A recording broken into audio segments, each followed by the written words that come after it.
Hello students, कैसे हैं आप लोग। आई होप आप सब अच्छे होंगे। मैं हूं वैभव दुबे और यह है आपका प्यारा सा चैनल एमफी सेंटर। स्टूडेंट्स, आज की इस वीडियो में हम लोग अर्थ मैग्नेटिज्म का पहला लेक्चर पढ़ने जा रहे हैं और इस लेक्चर में हम लोग पढ़ेंगे तुल्यांकी धारावाही परिनालिका के रूप में छड़ चुंबक, यानी कैसी एक सोलेनॉइड छड़ चुंबक की तरह व्यवहार करता है। इन सब चीज़ों के बारे में डिटेल स्टडी करने वाले हैं स्टूडेंट्स। ये सब चीज़ों हम लोग प्रूव भी करेंगे कि सच में सोलेनॉइड छड़ चुंबक के तरह ही व्यवहार करता है। ठीक है, तो सबसे पहले बात आती है कि परिनालिका क्या होता है। सबसे पहले हमें जानना है परिनालिका क्या होता है।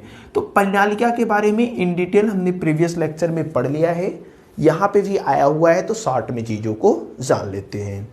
कोई आप बेलनाकार, ठीक है, इस प्रकार से सबस्टेंस ले लीजिए, कोई पदार्थ ले लीजिए जिसकी आकृति कुछ इस प्रकार से हो, और यह जो आकृति हो, यह जो पदार्थ हो, यह कुचालक पदार्थ हो, यानी इसमें वैद्युत धारा प्रवाहित न हो सके। इस आकृति को हमने लिया और इस पर ढेर सारे वायर को लपेट दिया। ठीक है ना, तार को, कई फेरे तार को हमने नजदीक नजदीक लपेट दिया। सपोज कीजिए ये कोई आपका कुचालक पदार्थ है, इस कुचालक पदार्थ पर हमने ढेर सारे वायर को लपेट दिया है। ठीक है, तब जो आकृति मिलेगी, इस आकृति को कहा जाता है सोलेनॉइड। ठीक है, सोलेनॉइड यानी कि परिनालिका। और इसमें आप धारा प्रवाहित कर दीजिए, जो आपने वायर लपेटा हुआ है उसमें आप धारा प्रवाहित कर दीजिए, तो उसको हम लोग कहेंगे धारावाही परिनालिका। तो शायद से आपको सोलेनॉइड यानी परिनालिका समझ में आ गया होगा। ठीक है, देखिए, जब हमने देखा कि एक सोलेनॉइड है, उस सोलेनॉइड में करंट प्रवाहित हो रहा है, धारा प्रवाहित हो रहा है। ठीक है, यानी एक धारावाही परिनालिका है, उस धारावाही परिनालिका को सपोज करिए हमारा धारावाही परिनालिका है। ठीक है, हमने इसको क्या किया, इसको स्वतंत्रता पूर्वक ऐसे लटका दिया। ठीक है ना, इस धारावाही परिनालिका को हमने क्या किया, स्वतंत्रता पूर्वक ऐसे लटका दिया। तो यह स्वतंत्रता पूर्वक, इसको देखिए ऐसे हमने ऐसे पकड़ करके इसको लटकाया ऐसे, तो ये ऐसे लटकना चाहिए, लेकिन ये ऐसे न लटक करके यह परिनालिका कुछ इस प्रकार से साउथ और नॉर्थ डायरेक्शन में जाकर के रुके। ठीक है ना, जब किसी धारावाही परिनालिका को स्वतंत्रता पूर्वक लटकाया जाता है तो वह उत्तर दक्षिण दिशा में जाकर के ठहरता है, उत्तर दक्षिण दिशा में जाकर के रुकता है। और सेम टू सेम ऐसा ही व्यवहार बार मैग्नेट का भी है। यानी कि कोई बार मैग्नेट आप लीजिए और उस बार मैग्नेट को स्वतंत्रता पूर्वक लटका दीजिए, तो वह बार मैग्नेट भी क्या होता है, उत्तर दक्षिण दिशा में ही आपका आकर के रुकता है। तो पहली प्रॉपर्टी इससे हमें मिल गई कि जब हमने इसको लटकाया तो ये उत्तर दक्षिण दिशा में आकर के रुका। उसके बाद हमने देखा कि हमने दो सोलेनॉइड को लिया, एक सोलेनॉइड ये हो गया, ठीक है ना, इसके बाद एक सोलेनॉइड को हमने और ले लिया और देखा कि जब दोनों सोलेनॉइड को पास लेकर के आते हैं तब ये चुंबकीय बल का अनुभव करते हैं, यानी ये एक दूसरे को या तो आकर्षित कर रहे हैं या तो प्रतिकर्षित कर रहे हैं। हमने क्या देखा, जब दो सोलेनॉइड को पास लाया जा रहा है, नजदीक लाया जा रहा है, तो दोनों सोलेनॉइड या तो आकर्षित कर रहे हैं या तो प्रतिकर्षित कर रहे हैं। और सेम टू सेम यही केस होता है आपका किसमें, बार मैग्नेट में। यानी कि बार मैग्नेट को भी जब आप नजदीक लाते हैं तो वे एक दूसरे को आकर्षण या प्रतिकर्षित करते हैं। तो ये सब चीजें, इनके व्यवहार आपस में मिल रहे थे। तो हमें ऐसा लगा कि क्या सचमुच में जो धारावाही परिनालिका है वह एक छड़ चुंबक के रूप में कार्य कर रहा है। ठीक है, हमने क्या देखा, हमने देखा कि जो धारावाही परिनालिका है वह सचमुच में कैसा व्यवहार कर रहा है, एक छड़ चुंबक की तरह व्यवहार कर रहा है। तो आगे भी एक्सपेरिमेंट होते हुए गए। ठीक है, उसके भी आगे हम लोग निकालेंगे, इसका फार्मूला देखते हैं, लेकिन उससे पहले कुछ चीजें आपको जाननी चाहिए। सपोज करते हैं, ये सब चीजें मैग्नेटिक फील्ड लाइंस वाले में आप लोगों ने पढ़ी होगी, फिर भी यहाँ थोड़ा सा देख लेते हैं क्योंकि अब आगे प्रूफ करना है कि हाँ धारावाही परिनालिका क्षण चुंबक के रूप का ही है, उसी वही है। ठीक है, जितना क्षण चुंबक के कारण चुंबकीय क्षेत्र उत्पन्न होता है उतना ही धारावाही परिनालिका के कारण भी चुंबकीय क्षेत्र उत्पन्न होता है। ठीक है, यानी कि धारावाही परिनालिका क्षण चुंबक की तरह ही व्यवहार करती है। ये चीज़ों को हम लोग प्रूफ करेंगे, लेकिन यहाँ पे थोड़ा सा देख लेते हैं बेसिक चीज़ें जो आपको पता होनी चाहिए। ठीक है, सपोज करिए क्या है, ये आपका क्या है, ये कोई लूप है और इस लूप में धारा ऐसे प्रवाहित हो रही है, लूप में धारा प्रवाहित हो रही है। अब देखिए, आप ध्यान से देखिए, लूप में जो धारा प्रवाहित हो रही है वह क्लॉकवाइज में है कि एंटी क्लॉकवाइज में है। हमने देखा इस लूप में जो धारा प्रवाहित हो रही है वह कैसे डायरेक्शन में है, एंटी क्लॉकवाइज डायरेक्शन में है। जब एंटी क्लॉकवाइज डायरेक्शन में हो, जैसे आप इसमें धारा प्रवाहित हो रही है, आपने देखा कि ये कैसा धारा है, एंटी क्लॉकवाइज डायरेक्शन में धारा प्रवाहित हो रही है। तो जिधर से आपको एंटी क्लॉकवाइज डायरेक्शन में लगे, जिधर से लगे कि धारा एंटी क्लॉकवाइज डायरेक्शन में है, वह वाला पोल आपका क्या हो जाएगा, नॉर्थ पोल हो जाएगा। ठीक है ना, वह पोल क्या हो जाएगा, नॉर्थ पोल हो जाएगा। इतनी बात समझ रहे हैं। अगर कोई सपोज करिए, यहाँ पे हम आपको करके दिखा रहे हैं जैसा किताबों में दिया है। सपोज करिए क्या है, आपका कोई लूप है, इस लूप में ऐसे धारा प्रवाहित हो रही है, तो ये धारा कैसे है, anti clockwise. Anti clockwise direction, जैसे इधर से आप देख रहे हैं एंटी क्लॉकवाइज, उस साइड से देखेंगे, पीछे साइड से देखेंगे तो ये क्लॉकवाइज दिखेगा। बात समझिए, जैसे इधर से आप देख रहे हैं ये तो एंटी क्लॉकवाइज लग रहा है, लेकिन उस साइड से देखेंगे तो ये क्लॉकवाइज आपको दिखेगा। तो जिधर से आप देख रहे हैं उधर की बात कर रहे हैं, जिधर से आप देख रहे हैं उधर से देखिए कि एंटी क्लॉकवाइज है कि क्लॉकवाइज। हमने देखा इधर से एंटी क्लॉकवाइज है, तो जिधर से एंटी क्लॉकवाइज लगे, ठीक है ना, जिधर से एंटी क्लॉकवाइज लगे वह क्या हो जाएगा, नॉर्थ पोल हो जाएगा। देखिए यन की तरह है कि नहीं, देखिए धारा ऐसे ही है ना, इधर धारा की दिशा, इधर इधर धारा की दिशा, तो ये एन पोल की तरह लग रहा है। यानी अगर करंट किस प्रकार से प्रवाहित हो रही है, एंटी क्लॉकवाइज डायरेक्शन, तो एंटी क्लॉकवाइज डायरेक्शन जिधर से देखने को लग रहा है उधर से आप वह पोल कौन सा होगा, चुंबक का कौन सा पोल होगा, नॉर्थ पोल होगा। इसी प्रकार से सपोज करिए ये कोई धारावाही लूप हो गया। ठीक है, इस धारावाही लूप में धारा ऐसे क्लॉकवाइज डायरेक्शन में प्रवाहित हो रही है। अगर क्लॉकवाइज डायरेक्शन में धारा प्रवाहित हो रही है तो जिधर से आप जैसे ऐसे देख रहे हैं, सामने से देख रहे हैं, ये हमने देखा क्लॉकवाइज डायरेक्शन में, यानी ये वाला पोल इधर से जब आप देखेंगे तो ये वाला पोल क्या हो जाएगा, साउथ पोल हो जाएगा। धारा ऐसे ही प्रवाहित हो रही है तो ये यस की तरह लग रहा है कि नहीं, यह साउथ पोल हो जाएगा। ठीक है, तो ये सब चीजें आप लोग जानते रहिए। जिधर से धारा अगर एंटी क्लॉकवाइज डायरेक्शन में धारा प्रवाहित हो रही है तो नॉर्थ पोल, और जो दूसरा वाला पोल होगा उस साइड वाला वह क्या हो जाएगा, साउथ। ठीक है, इधर से हमने देखा धारा क्लॉकवाइज तो ये साउथ पोल, जो दूसरा पोल होगा इसका यह क्या होगा, नॉर्थ पोल हो जाएगा। ठीक है, आगे सब चीजें क्लियर हो जाएंगी, कोई भी दिक्कत नहीं होगी। ठीक है, चलिए हम लोग देखते हैं कि तुल्यांकी धारावाही परिनालिका के रूप में क्षण चुंबक, हमने क्या देखा कि एक क्षण चुंबक, एक धारावाही परिनालिका है, वह किस तरह का व्यवहार कर रहा है, क्षण चुंबक की तरह व्यवहार कर रहा है। धारावाही परिनालिका किस तरह का व्यवहार कर रहा है, क्षण चुंबक की तरह व्यवहार कर रहा है। तो चलिए सबसे पहले यहाँ पे हम एक परिनालिका बना लेते हैं।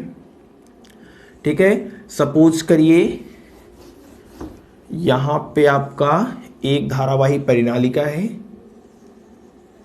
ठीक है, ये लूप है, ये लूप है।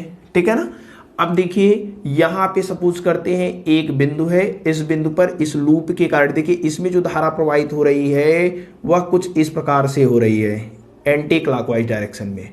ठीक है ना, एंटी क्लॉकवाइज डायरेक्शन में धारा प्रवाहित हो रही है तो कौन सा पोल होगा, एन पोल। जब ये एन पोल होगा तो दूसरा वाला जो पोल होगा वह कैसा हो जाएगा, यस पोल। यस पोल में धारा कैसे प्रवाहित होगी, ऐसे क्लॉकवाइज डायरेक्शन में।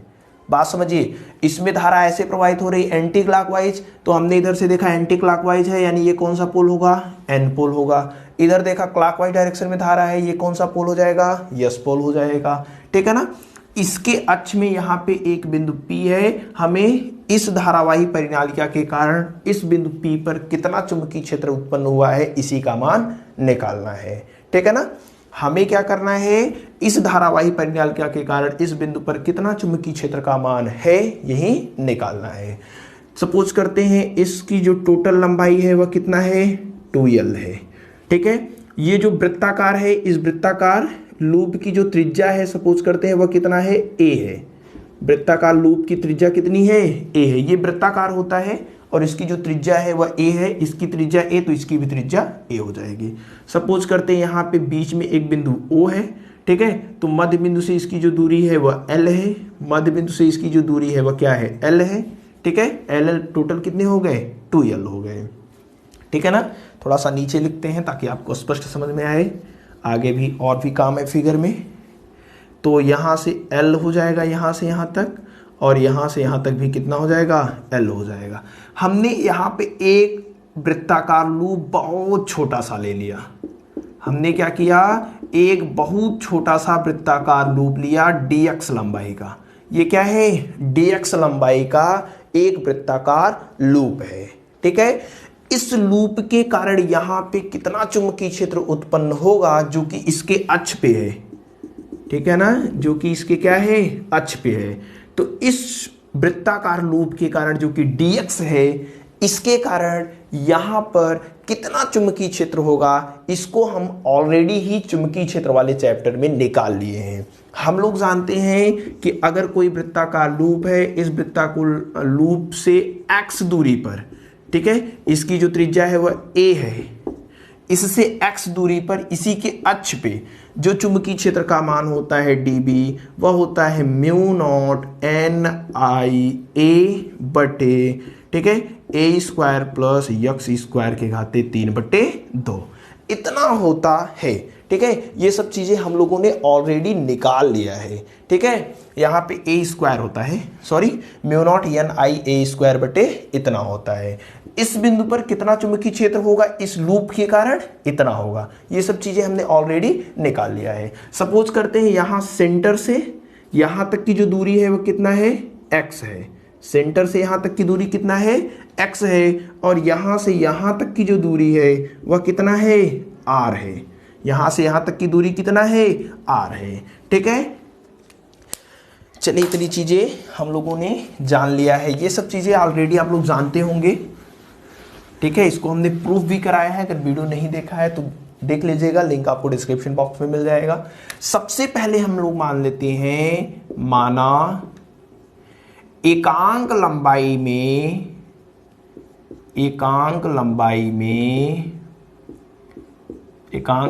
में फेरों की संख्या n है। फेरों की संख्या कितनी है, n है। मतलब जो धारावाही परिनालिका है, इस धारावाही परिनालिका के एकांक लंबाई में, ठीक है ना, एकांक लंबाई में कितने फेरे हमने आपको बताया, इसमें फेरे लगे होंगे ऐसे ऐसे ऐसे ऐसे ढेर सारे फेरे होंगे, तभी तो धारावाही परिनालिका है। तो एकांक लंबाई में कितने फेरे हैं, n फेरे हैं। ठीक है ना, अब बताइए एकांक लंबाई में n फेरे, तो 2 लंबाई में 2n फेरे, 3 लंबाई में 3n फेरे। अगर dx लंबाई में पूछे तो कितना, n dx फेरे नहीं होंगे। अगर हम आपसे पूछें कि इस dx लंबाई में जो हमने लिया है इसमें कितने फेरे हैं, तो एक लंबाई में n फेरे, dx लंबाई में dxn या n dx फेरे होंगे। ठीक है ना, तो ये चीजें आप जानते रहिए। अब बताइए, कहेंगे कि वृत्ताकार लूप, ठीक है ना, वृत्ताकार लूप,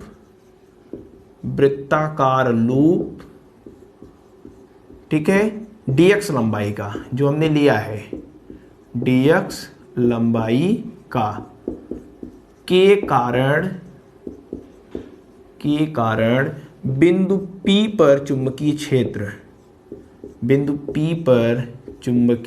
क्षेत्र, चलिए चुंबकीय क्षेत्र का मान निकाल लेते हैं, एकदम आसानी से आपको समझ में आ जाएगा। ठीक है ना, चुंबकीय क्षेत्र का मान कितना होगा बताइए। अभी फार्मूला हमने पढ़ा, dB = होता है म्यू नॉट n। n मतलब क्या होता है, चलिए लिख लेते हैं, NIA स्क्वायर बटे, फार्मूला हमने लिखा क्या होता है, 2a square plus x square. ठीक है, ये फार्मूला होता है। ठीक है ना, ये क्या है, फार्मूला है, इसी फार्मूले का हम लोग उपयोग करेंगे। ठीक है ना, इसी फार्मूले का हम लोग क्या करेंगे, उपयोग करेंगे। चलिए बिंदु P पर चुंबकीय क्षेत्र का मान निकालिए, कितना हो जाएगा, dB = म्यू नॉट। n क्या है, फेरों की संख्या है, तो इस dx लंबाई में कितने फेरे होंगे, एकांक लंबाई में n फेरे तो dx लंबाई में n dx फेरे होंगे। तो फेरों की संख्या कितनी हो गई, n dx। आई इस वृत्ताकार की भी त्रिज्या कितनी है, a ही है, तो a स्क्वायर कर देते हैं बटे 2 त्रिज्या a square plus x square है। यक्स क्या होता है, यहां से यहां तक लूप से उस बिंदु के बीच की दूरी। यक्स क्या होता है फार्मूले में, लूप से इस बिंदु के बीच की दूरी, यानी हमें जो दूरी निकालनी है वह यहां से यहां तक की दूरी चाहिए। तो ये टोटल दूरी है r, इतनी दूरी है यक्स, तो इतनी कितनी हो जाएगी, r माइनस यक्स हो जाएगा। ठीक है, ये वाली दूरी कितनी होगी, r माइनस यक्स। तो यहाँ पे यक्स के स्थान पर हमें क्या रखना है, r माइनस यक्स का होल स्क्वायर के घाते 3/2। सॉरी, फार्मूले में यहाँ 3/2 भी होता है। ठीक है, फार्मूले में 3/2 भी होता है, तो 3/2 लिख दिया।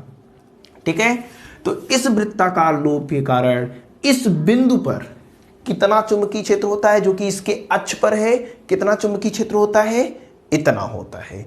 अब देखिए, चूंकि a ये जो त्रिज्या है इसकी डिस्टेंस की दूरी में बहुत छोटी है। बताइए, a is very very less than r, ये त्रिज्या बहुत छोटा होगा, ये डिस्टेंस जो आपने r माना है बहुत बड़ा होगा। और उसी प्रकार से जो यक्स है, ये वाली डिस्टेंस, ये भी बहुत छोटी डिस्टेंस होगी। r क्या होगा, बहुत बड़ा डिस्टेंस होगा। X is very very less than x. अरे ये जो बिंदु हमें P पर चुंबकीय क्षेत्र निकालना है, पास में थोड़ी ना है, बहुत दूर रखा हुआ है। ठीक है ना, दूर रखा हुआ है, और ये सोलेनोइड छोटा सा है। ठीक है, तो इतनी डिस्टेंस हमें लेनी है। इतनी की तुलना में बड़ा वाला डिस्टेंस क्या है, बहुत ज्यादा है, जहां पे हमें निकालना है। तो वही हम कह रहे हैं कि ये त्रिज्या और ये यक्स r की तुलना में बहुत छोटे हैं। अतः बहुत छोटे हैं, तब हम लोग क्या करेंगे, अतः a और यक्स को छोड़ देंगे। ax को क्या करेंगे, छोड़ देंगे। a और x को क्या करेंगे, छोड़ देंगे। चलिए a और x को छोड़ देते हैं। a और x को क्या करते हैं, छोड़ देते हैं। जो बचा उसको लिख लेते हैं। तो dB इज इक्वल टू आपका हो जाएगा mu naught ni dx a square बटे, देखिए हमने क्या किया, a स्क्वायर को छोड़ दिया और यहां से x को छोड़ दिया, तो इधर क्या बचा, केवल r बचा, यानी r स्क्वायर। ये देखिए r स्क्वायर, x को छोड़ दिया तो केवल क्या बचा, r स्क्वायर था, स्क्वायर कर दिया, घाते कितना था, 3/2, तो 3/2 कर दिया।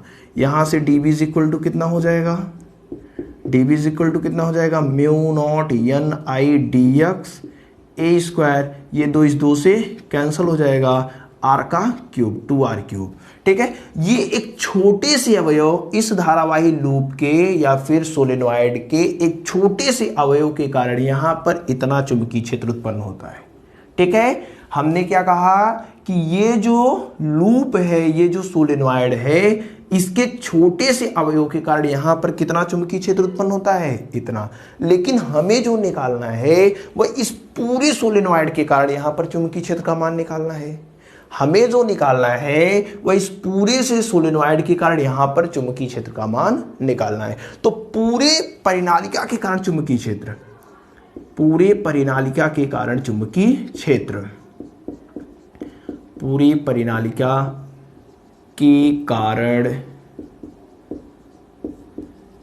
चुंबकीय क्षेत्र। अच्छा, पूरे परिनालिका के कारण चुंबकीय क्षेत्र कैसे निकलेगा, आप हमें बताइए। समाकलन करना पड़ेगा। अरे भैया, इसके कारण एक छोटे से भाग के कारण चुंबकीय क्षेत्र का मान पता है, पूरे के कारण निकालने के लिए समाकलन कर देते हैं। ठीक है, अब हमारे सामने समस्या आई कि समाकलन कहां से कहां तक करेंगे। देखिए, हमें dx लंबाई से, dx लंबाई के कारण पता है, हमें कितनी लंबाई के कारण चाहिए, 2l लंबाई के कारण चाहिए। dx लंबाई के कारण यहां चुंबकीय क्षेत्र पता है, किसके कारण चाहिए, पूरी लंबाई यानी 2l लंबाई के कारण चुंबकीय क्षेत्र का मान निकालना है। तो या तो आप समाकलन 0 से 2l कर दीजिए, या तो समाकलन आप कहां से कर दीजिए, -l से +l। क्यों, क्योंकि अगर आप यहां सेंटर से लेंगे, कोई भी डिस्टेंस सेंटर से मापा जाएगा, इसके मूल मध्य बिंदु से मापा जाएगा। तो मध्य बिंदु से जब चलेंगे इस साइड, ये वाली डिस्टेंस जब लेंगे तो -l लेना पड़ेगा, बाय साइड है। कार्टेशियन बनाइए, कार्टेशियन में ये वाला डिस्टेंस क्या होता है, माइनस होता है, इधर वाला क्या होता है, प्लस। तो इधर वाला जब डिस्टेंस लेंगे, ये वाला यल जब लेंगे तो माइनस में लेंगे, ये वाला यल जब लेंगे तो प्लस लेंगे, यल यल जोड़ेंगे तो 2l हो जाएगा। बात समझ रहे हैं। हमें क्या करें कि हमें इसके कारण यहाँ चुंबकीय क्षेत्र का मान पता है dx लंबाई के कारण, हमें चाहिए पूरे परिनालिका के कारण, पूरे परिनालिका के कारण चुंबकीय क्षेत्र का मान निकालने के लिए समाकलन करना पड़ेगा। समाकलन कैसे करेंगे वो तो हमें पता है, लेकिन लिमिट क्या रखेंगे वो नहीं, मतलब कहाँ से कहाँ तक समाकलन करेंगे। तो समाकलन करने के लिए हमें पूरी लंबाई के कारण चाहिए, तो पूरी लंबाई का समाकलन करेंगे यानी कि 2l करेंगे। तो 2l को हमने दो भागों में तोड़ दिया, यल और यल। कोई भी डिस्टेंस मापा जाता है मध्य बिंदु से मापा जाता है, तो इस साइड वाला जब चलेंगे तो माइनस एल लेंगे क्योंकि मूल बिंदु के बाएं साइड है, और इस साइड जब चलेंगे तो प्लस एल लेंगे, यानी जो समाकलन करेंगे वह माइनस यल से प्लस यल तक करेंगे। ठीक है, तो पूरे परिनालिका के कारण जो चुंबकीय क्षेत्र का मान होगा वह बी होगा। समाकलन हमने कर दिया कहाँ से, माइनस यल से प्लस यल तक। ठीक है ना, समझ रहे हैं। आप 0 से 2l भी कर सकते हैं, कोई भी दिक्कत नहीं होगी, या फिर आप कह दीजिए पूरी लंबाई के कारण, तो पूरी लंबाई के कारण कितना, 2l। ठीक है, तो यहां से mu naught n i dx a square बटे 2r3। हमने आपको बताया है समाकलन केवल उसी को होगा जिसके साथ d लगा है। d किसके साथ लगा है, x वाले के साथ लगा है। तो x वाले को छोड़ करके बाकी सब क्या होंगे, कांस्टेंट, सबको क्या करेंगे, बाहर निकाल लेंगे। तो b इज इक्वल टू कितना हो जाएगा बताइए, बाहर निकाल लीजिए, mu n i a square बटे 2r3। कांस्टेंट होगा क्योंकि इसमें कहीं भी आपको x दिख रहा है, नहीं दिख रहा है, माइनस यल से प्लस यल तक। और समाकलन किसका करना है, dx का करना है। ठीक है, अब आप जानते हैं x का समाकलन होता है, dw का समाकलन अगर करना होता है तो w होता है, ds का समाकलन करना होता है यस होता है। उसी प्रकार से dx का समाकलन करेंगे तो क्या होगा, यक्स होगा, यानी b इज इक्वल टू कितना हो जाएगा, म्यू नॉट, ठीक है, mu naught n i a square बटे 2r3। इधर समाकलन dx का क्या होगा, यक्स होगा, लिमिट माइनस यल से प्लस यल। एक बार यक्स से l, अब देखिए एक बार यक्स के स्थान पर प्लस यल रखेंगे, फिर यक्स के स्थान पर माइनस यल रखेंगे, तो यहां से b इज इक्वल टू कितना हो जाएगा, mu naught n i a square बटे 2r3। ठीक है, अब चलिए लिमिट रखिए, यक्स के स्थान पर कितना रखेंगे, प्लस यल, फिर अपने मन से एक माइनस लगाते हैं, फिर यक्स के स्थान पर कितना रखना है, माइनस यल, माइनस यल, माइनस माइनस क्या होगा, प्लस हो जाएगा। ठीक है, तो mu naught n i a square बटे 2r3 इंटू, देखिए l, ये माइनस माइनस प्लस यल, यल यल कितने यल, 2l हो जाएगा।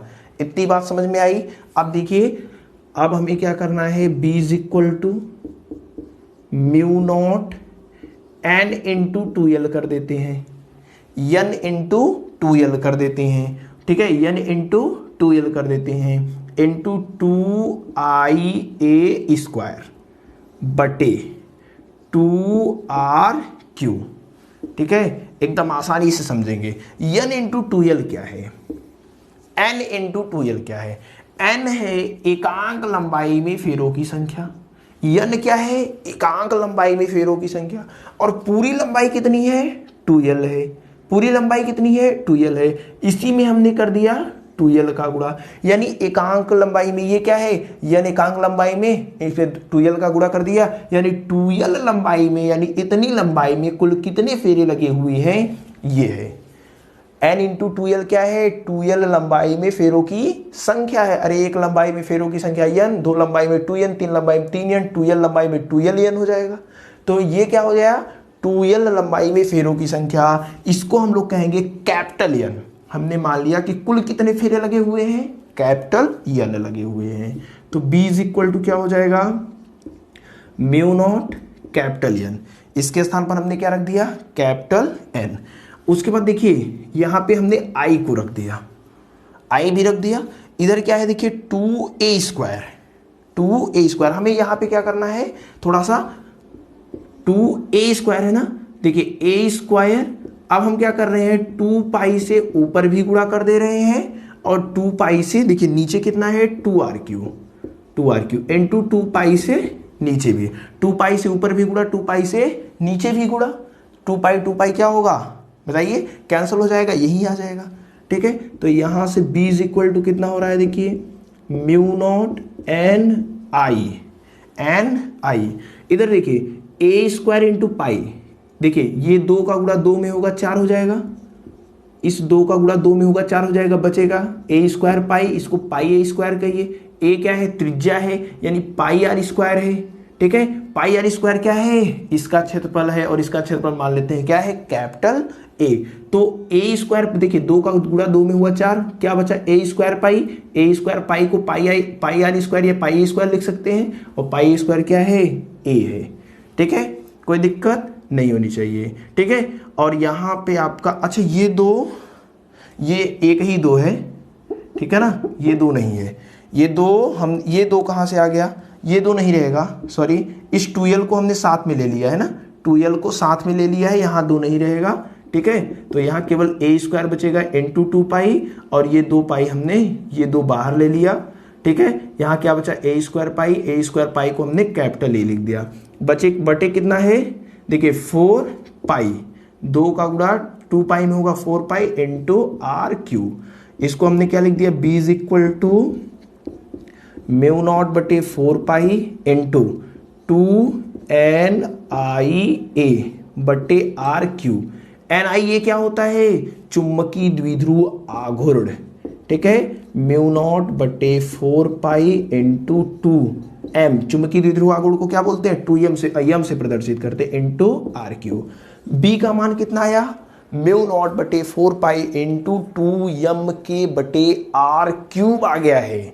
ध्यान से देखिए इस वाले फार्मूले को, ये फार्मूला जो हमें मिला है इधर भी लिख देते हैं, क्या मिला है, b is equal to mu naught बटे 4 पाई इंटू 2m बटे आर क्यूब। ये फार्मूला कहीं ना कहीं हमें मिला था, कहाँ पे मिला था याद करिए आप, कहीं ना कहीं हमें यह फार्मूला मिला था, कहाँ मिला था, अरे जब हमने छड़ चुंबक के कारण उसके अच्छी स्थिति में चुंबकीय क्षेत्र का मान निकाला था, तो हमें यही फार्मूला सेम टू सेम मिला था। याद करिए, जब हमने किसी बार मैग्नेट छड़ चुंबक के कारण उसके अच्छी स्थिति में किसी बिंदु पर r दूरी पर जो वह बिंदु स्थित था उसके कारण चुंबकीय क्षेत्र का मान निकाला था, तो यही निकला था फार्मूला, और सेम टू सेम वही फार्मूला इस सोलेनॉइड के कारण भी है, इस धारावाही परिनालिका के कारण भी है। बताइए, इस धारावाही परिनालिका के कारण P दूरी पर, सॉरी P बिंदु पर जो r दूरी पर है, फार्मूला कितना मिला, इतना मिला, जो सेम टू सेम है किसके जैसा, छड़ चुंबक के कारण अच्छी स्थिति में चुंबकीय क्षेत्र के मान के जैसा। यानी यहां से हमें एकदम स्पष्ट हो गया कि ये जो है वह कैसा व्यवहार करता है, जस्ट लाइक अ बार मैग्नेट। 2-3 एग्जांपल हमने देखा, पहला देखा कि जब इसको स्वतंत्रतापूर्वक लटकाया तो ये उत्तरी दक्षिणी दिशा में रुका, फिर हमने 2 सोलेनॉइड को आसपास लाया, दोनों आकर्षित या प्रतिकर्षित कर रहे थे, फिर हमने कहा कि चलो देखते हैं इसके कारण इसकी अच्छी स्थिति में कितना चुंबकीय क्षेत्र का मान है, तो ये मान वही निकला जो बार मैग्नेट के कारण निकला। ठीक है, तो हमें पता चल गया कि सोलेनॉइड जो है वह इक्विवेलेंट है बार मैग्नेट के। ठीक है, तो ये चीजें हैं, यहां पे हमने प्रूफ कर दिया है तुल्यांकी धारावाही परिनालिका के रूप में छड़ चुंबक। आई होप ये वीडियो आपको समझ में आई होगी। चीजें बहुत आसान थी, ठीक है ना, एकदम आसान था और आसानी से हमने आपको समझाने का प्रयास किया है। अगर ये वीडियो आपको समझ में आई होगी, वीडियो को से कुछ सीखा होगा तो लाइक और शेयर करिएगा। मिलेंगे आपसे अगली वीडियो में, तब तक बेस्ट ऑफ लक।